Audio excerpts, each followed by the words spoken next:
Totally not live from our remote homestead, this is the Off-Grid Prep Family Podcast.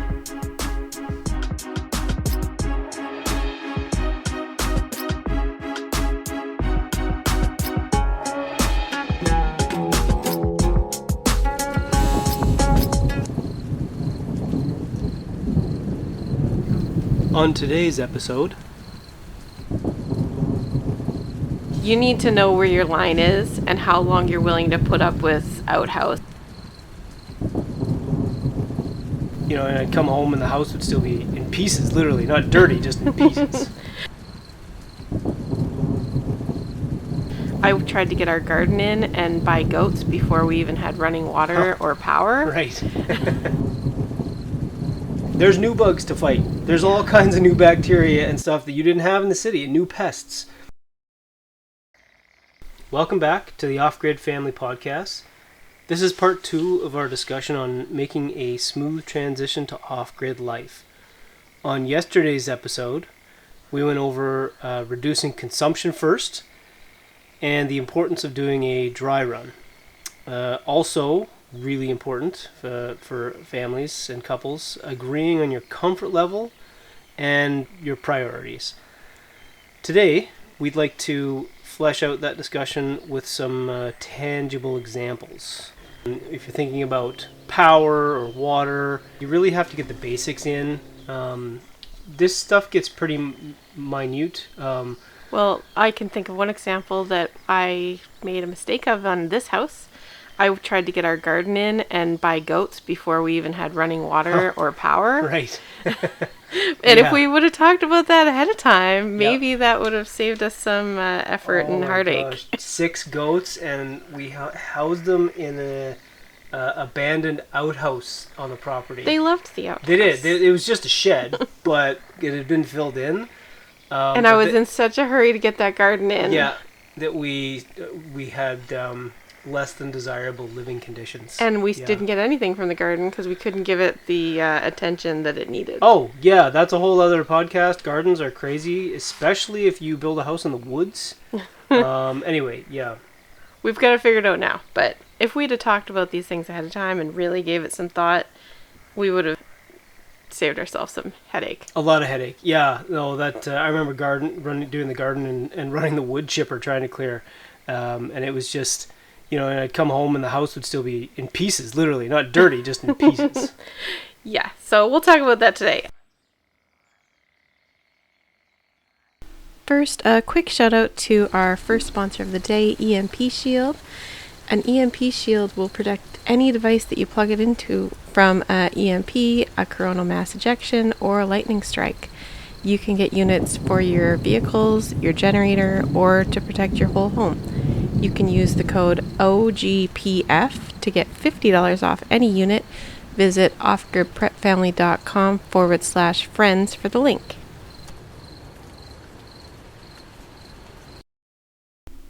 So here's a list of some of the things that you might want to consider as priorities.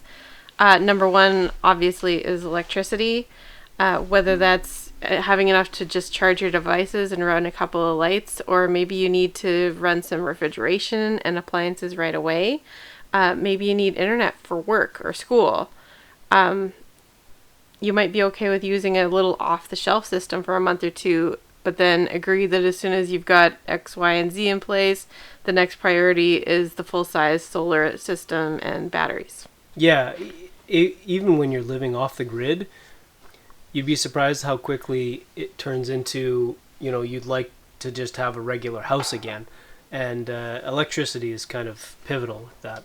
Yeah. The next thing is water. We've done a lot of experimentation with water to try and get reliable water. Having clean water it's imperative. You can't do anything without clean water. Mm-hmm. And you don't want to be hauling it from the creek. We did that. We hauled water from the creek down the hill. It was a lot of work. Yeah, even with a pump takes and up a tank a lot and a of your day. Yeah, it was a whole day activity to refill the tanks from the creek. We tried drilling a water well by hand. Yeah, YouTube said it was possible. Yeah, we saw some guys doing it, and I feel like that might be a whole other podcast, but Don't believe the YouTube. It is not. It is not possible. We're hardworking people, and we gave it our best shot, and we have sandy soil, and I can promise you it is not possible. So we ended up with rainwater catchment, and that works really well. Yeah, and we can catch enough to do the whole house, a couple loads of laundry a day, Yep. flushing toilets for all of us. It's never been an issue. So No, 5 years, actually. We've been catching rainwater from our roof. We've got 3,000 square feet of roof space. Mm-hmm. We did that on purpose to maximize rather than build a 2-story house. And anyway, 3,000 square feet of roof space. We have 9 standard water tanks, those square cage totes that you see online all the time. So we have 2,250 gallons worth of water storage, and that lasts us if we don't waste water, like watering the garden, for example, which we can. But if we're conservative, we've got 2, maybe 2.5 months of water storage. Mm-hmm. And it always rains somewhere It rains in there. every month here. Or it snows and it melts. Yeah.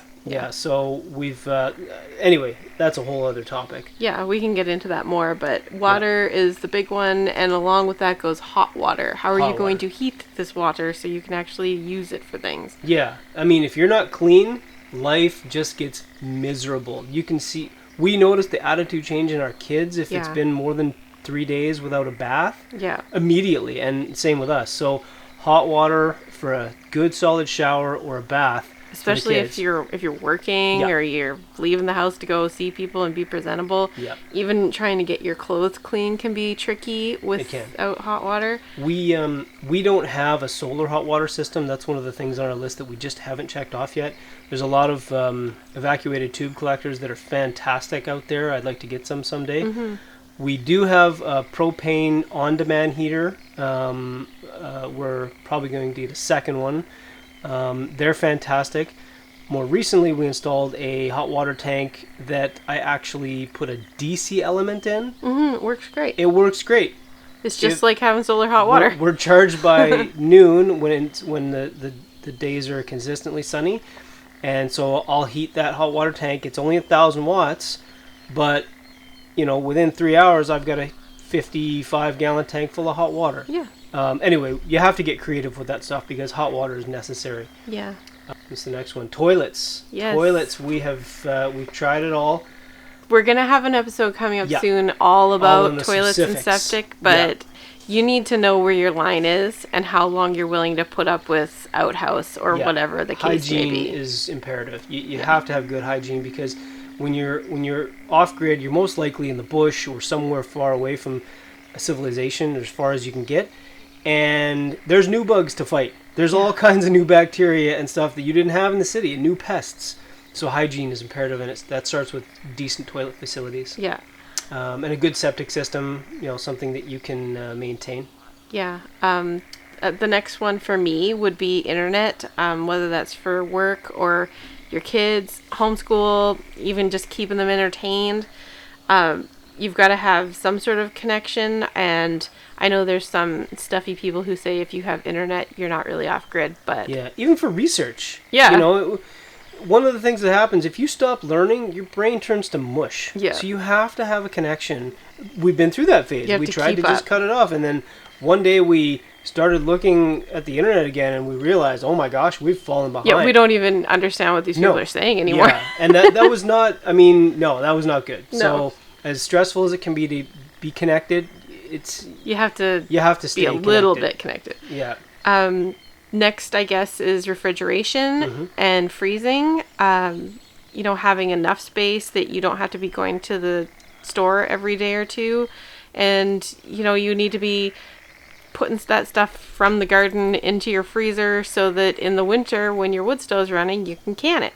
We've looked up, we've researched all kinds of different methods of preservation, and without refrigeration, you can't do those transition times when you've got too many vegetables and you don't have time to can them yet. Off-grid is tricky for canning. It uses a lot of fuel if you're not using wood, And nobody wants to be standing around the wood stove when it's 35 degrees outside. It's ridiculous. Yeah. What's 35 in real numbers? I don't know. 100? Like 100, close to 100 Fahrenheit. You don't want to be cooking your wood stove in your house. You'll die. The easiest thing is just to put those small amounts of fruits and veggies in your freezer. In your deep freeze, yeah. Or even if it's pickles, you just keep putting the pickles in your fridge until you've got, 14 jars ready to go, and then you can them. Just a quick segue on the refrigeration, and this kind of leads into the next topic. When it comes to off-grid, just build a system that allows you to wire your house like a normal house. Yeah. So that you have an electrical panel and nothing's weird. No strange appliances. Any DC lights, propane fridges, we've experienced it all. They're all crap, and they're terrible. The build quality is awful, and they're 3 times the price. Yeah. So during a appliance shortage, for example, we picked up a huge deep freeze, practically brand new for. I think we paid $300 or $400 for it. It was $300, but it included a fridge. Yeah, it came with an old fridge, which we still use because we don't really care what it looks like. But I mean, that would cost me thousands to go to a specialty store and buy specialty. As soon as you're walking into a specialty off-grid store, you know that you're about to spend way too much money. An extra zero. So keep it simple is what I'm getting at with the refrigeration, which leads me into the next point is you have to have a cook stove, either a propane stove. Once again, we just bought a white propane stove online on the used website. And it's great. I've had to change the elements in it a couple of times. It uses a little bit of electricity. Yeah, for the oven, which I don't like, but we have enough, so that's not a big deal. But that's a whole other topic. It's cheaper to put in a size of solar system that can handle that small amount of electricity to run your oven than it would be to buy the special off-grid propane that just runs on a battery. Yeah, as we mentioned, solar panels are so cheap, especially used. Just buy more, right? Make more room, make more sun. Batteries can be tricky, but we've figured that one out too. Yeah, we've got sources online for that, for ones that we've used and recommend. After cooking, the wood cook stove goes along with the propane stove. So we sort of do a dual system, which I know a lot of off-grid people do. So in the winter, we've got a cook stove in the kitchen that's basically going all the time. Yeah. And we use that for heating water, and cooking. Well, that's the only source of heat in our south wing. Yeah. Well, actually, wood is our only source of actual heat. But that stove does. It's amazing. Yeah. It's about 2,000 square feet it does, and it's just a workhorse. And it's maybe from the 70s. It's perfectly fine. It is Canadian, actually. Yeah, it's super cute. Yeah. I think the company went out of business. If you want to see it, it's on our Instagram. Yeah, it's in the early 80s they went out of business or got bought out or something. But it's fantastic. It's been repaired a couple of times. It's still got the CSA stamp on it, oddly enough. Anyway, I guess one of the things that comes up, once you've got these basics down, you realize pretty soon you're going to have to wash some clothes. Yeah, and nobody wants to be going to the dry cleaners every laundromat. Oh my gosh. So expensive. And First it takes of all, so we much couldn't time. find one. Yeah, and they can be hard to find now unless you're in an urban area. And if you're in an urban area, you're probably not going off-grid. No. And it is so skeezy. Every laundromat we've ever been to is so sketchy. Yeah. Anyway, so... We've tried all the laundry things. We've tried the hand washing. It does not get your clothes clean. We've tried the washboard. We've tried the bucket with the plunger. Yeah. We tried this little gizmo we bought on Amazon. We even did the... what was that? The John Steinbeck Travels with Charlie in Search of America, where he puts it in the bucket and drives around. Nothing gets your clothes clean. No. It just doesn't. You need a washing machine. You just need a washing machine. You can hang dry. We don't have a dryer. Well, we do, but we don't use it. And if you like the fluffy towels that come out of your dryer, just buy a dryer and run your generator for 45 minutes to get your fluffy towels once a week. It's easy. If that's your line that's keeping you from going off grid, you can figure that out too. You need a washing machine. Finally, dishwasher. You don't need a dishwasher, and they do use a lot of power. However, we had never thought of this, but we did a test because we were short on water. It turns out running the dishwasher uses about half the water as hand washing in the sink. Had no idea. Yeah, and not to mention the fact that if you have any sort of large family, you're talking at least a half an hour of dishes 3 times a day. Yeah. who has time for that? I have so much free time now that I have a dishwasher, the water, it blew my mind. It was at least half. I really thought that I was more careful hand washing than the dishwasher could possibly we did it a couple be, of but times. I was wrong. No, so get a dishwasher. We can just blow through the last few things on this list because these are things that I thought were really important at first. Yes. Yeah, and go ahead. In hindsight, I should have concentrated on the other things before these. Okay, for example, being able to run some grow lights, putting in a greenhouse, having the garden in and irrigated. Where do you want that to come in along your priority list? Animals, fencing, and housing. That can be really hard to take care of when you're not housed properly yourself. Yeah, animal housing. Yeah, like the barn. I mean, you don't need any of this stuff. You can, if you're going off the grid, you need to have budgeted for surplus time so you can buy groceries until your house is built. So the animals can wait. You can buy groceries at least for the first little while. The last few add-ons are security, like cameras, a gate, motion detectors. I have a PIR motion detector, but and then finally space. Like you start thinking about, once you've got your basics down, you start thinking about having an extra room for the kids to play in, which you don't. We lived in that 300 square foot cabin. We did not have that space. Yeah, and that's pretty important. A pantry to start putting that stuff from your homestead. It gets important pretty quickly, especially when fall comes around. It is, and finally the play area, a playground we built just last year. Somewhere to do school if you homeschool. It's easy to do these things first, but maybe when you start thinking about it, maybe they come a little further down your list. So that's kind of our list. Now, before we continue, we want to take a second to thank Thrive Life for freeze-dried food. It's American-made, non-GMO, really high-quality freeze-dried food in large portions for your pantry. We also use our Thrive Life food for quick snacks and meals when we're running behind doing chores. It's definitely cheaper than takeout. Use the referral code on our friends and affiliates page for 15% discount on your first order. OffGridPrepFamily.com/friends. So step 4 is arranging temporary accommodations and having a solid plan for your transition. Now that you've agreed on your priorities and your comfort level, you can order your projects accordingly. If your main annoyance was mostly water related, like laundry, dishes, showers, getting that water source and your pumping system up and running should be one of your first priorities. If having a little bit of space away from the kids, just like to work online or recharge your batteries, is a high priority for you, then you might think about building a quick shed or somehow creating an enclosed space. Yeah, we're not big fans of doing things twice here, simply because that's what we've had to do many times. It's so annoying. It's really easy to get stuck in the mentality of just getting something done for now, and then having to go back and spend more time and money to fix it later. But we also know the necessity of redundancy when you're living off-grid.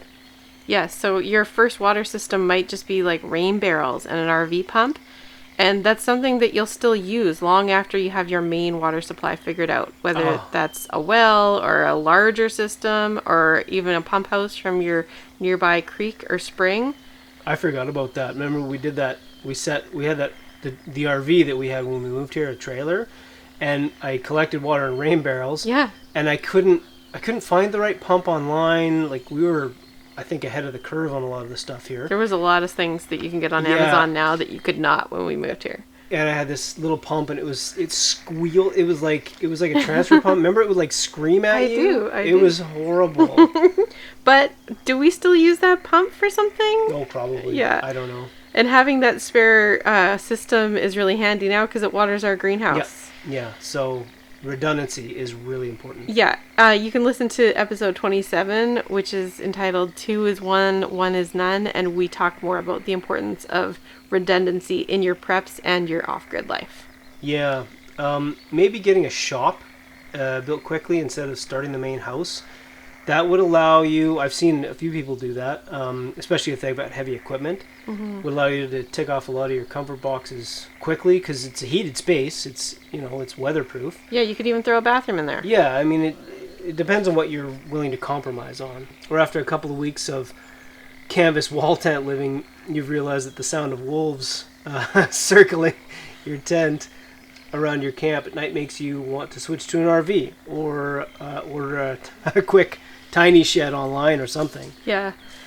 Even an old RV with a little bathroom and a warm spot for your kids to do their schoolwork could make life immensely easier for everyone. And you could give it a new lick of paint and sell it when you're done. Yeah, so as far as temporary accommodations go, or even just the natural progression of your off-grid life and how you're going to eventually end up in the home you want, our story, the way it kind of happened, is we came here with the SUV, pulling a 24-foot travel trailer. Not a tiny trailer, but certainly not one of those huge fifth It wasn't wheels. big enough for our family. No, it was not. No, a family of 6. Was it 7? Do we have 7 right now? No, we had 6. It was just the 4. No, No, it was. we had Alice 5 was kids, here too. yeah. Oh my gosh.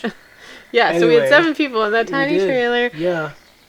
And so we pulled in to the site, or the piece of land that we had seen online, and we had a Facebook friend check it out for us, and she said, I think there's a rundown shack, like a she called it a tear-down shed. Somewhere in there I can see through the trees. We thought, okay, well, at least there's something there. Yeah, we thought it was an outhouse or something, or work. Yeah, right, but a job. It was better than exorbitant rent. So Yeah. we were willing to try anything. And so we pulled in. I nosed into the weeds. There was a bit of an entrance there. And I immediately got nearly stuck. And I didn't have a chainsaw. I hadn't thought of that. I had never owned a chainsaw. I have owned a lot of tools. Yeah. So I had to cut branches away. This goes into the pre-preparations part of things. A chainsaw would have been good. You need a chainsaw if you're going off the grid, unless you live in the desert. Anyway, so we pulled in. I pulled in just far enough to get the trailer off the road so that we could sleep for the night, and it took a couple of hours. And anyway, we pulled in, and I started cutting saplings down and out of the way with a Sawzall, a reciprocating saw. Not the same thing as a chainsaw. Yeah. It took forever. I had a bunch of black fly bites on my legs. We didn't have bug spray. No, we didn't have bug spray. I forgot about that. And so eventually we got the trailer off the road, and we were able to camp finally. Barely. We could barely open the doors, but we made it, and we got in there, and that was step 1 of our, call it, temporary accommodation. Then the kids and I, we took a stumbling walk northward because we knew that that's which direction our land was. While I was still cutting trees with a Sawzall. And we could sort of tell that maybe there used to be a driveway of some sort at some point, but there were like literal trees growing in the middle of the driveway. Yeah. And so we snaked our way up, and then we came across this cute little A-frame cabin, which was adorable. It was not a tear-down shed. We were so lucky when we saw it. Watertight. Yep. And mostly pest-free. Yeah. I think it had some raccoons in there, but we got it all cleaned out, Yep. and then suddenly we had space. We had space. That was just, it was unbelievable, but still small. Like, this is a 400 square foot home with no walls. So it took us a few days to get our trailer up close to the A-frame, and then we started thinking about, well, okay, are we gonna live in the trailer and just use the A-frame for space, or are we gonna move into the A-frame? What's that gonna take? Well, at this point, it's important to note that I had gone out the next day and bought a chainsaw. Yes. That was pivotal. That's another episode on tools, but I bought a little chainsaw that wasn't very powerful, but it did get the job done. A little battery powered chainsaw. We still use battery powered chainsaws, but we use better ones now. We use better ones. Yeah, I bought an older, I think it was a Ryobi in their first generation of batteries, and good batteries, but just not enough. We tried a DeWalt, which was really good, great customer service, but it kept breaking. It was a very fragile saw, and eventually now we have 2 Ego 56 volt saws. They're phenomenal. great. They're phenomenal. You can find those on our website store probably, and their customer service is amazing whenever anything goes wrong, and they're so quiet. Oh, to not have that gas engine screaming at you, that 2-stroke engine and the oil that goes with it, It's amazing. And it charges up with solar power, so Yeah. it's basically a solar-powered chainsaw. It is. So we chainsawed our way up. We immediately started on clearing around it. It was all growing in. And we went and got a patio door for it. The end walls were just plywood sheets. Like, it had never been finished properly. Yeah. But we put a patio door in and a front door.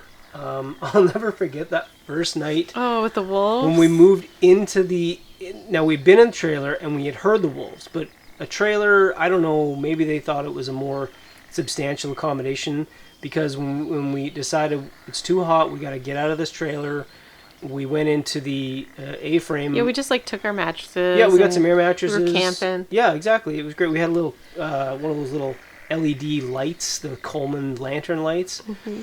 And that's all we had. No TV, nothing. And it was great. We read stories. But the first night we were in there, maybe the second night, the walls were just sheets of plywood stapled together. So quarter-inch plywood. They would move in the wind. It was not solid at all. It was and the door didn't stay shut. It had a bungee cord to keep it sort of shut. Yeah. So the wolves circled. So we eventually added the greenhouse to the side of that A-frame building. Yeah, we bolted on a PAL roof. And that's what held our water storage, because of course that tiny A-frame was not large enough to hold any water for rainwater catchment. Yeah, no foundation. We just put posts in and framed around them and used poly on the walls. And poly's fine for greenhouses, even in the northern Canada. Minus 20, 25 that winter, and those tanks never froze. It was awesome. And we got to grow some tomatoes and peppers in there as a bonus. We did, yeah. That was our best tomato year yet, actually. And we put in a rudimentary water system, kitchen sink, little pump system, and the bucket toilet. And that was fine for a year or more, really. The bucket toilet wasn't bad. Like I mentioned before, that there was an outhouse. Yeah, we did not use the outhouse. No. So, know your line. And we all knew we wanted to get off the bucket toilet eventually, but knowing how long it's going to take you, it's probably a year or two, that's fine. Looks like we have to wrap this up now, but we'll be continuing the conversation in the Discord server. If you found this podcast helpful, please share it with a friend, if you could. We want to thank our Patreon family for helping us get the show out. Check out patreon.com/OffGridPrepFamily if you want to show your love to the show, ask questions, or continue the discussion in the private Discord community. Patreons also enjoy exclusive merchandise mailed out every season, printables, ebooks, and lots more. Be sure to follow us on Instagram or Facebook to submit questions for future shows and see what we're doing around the homestead. We'd like to leave you with the quote of the day. Today's quote is Ben Franklin: "When the well is dry, you know the worth of water." Thanks for listening, everyone, and we'll see you next time. Bye.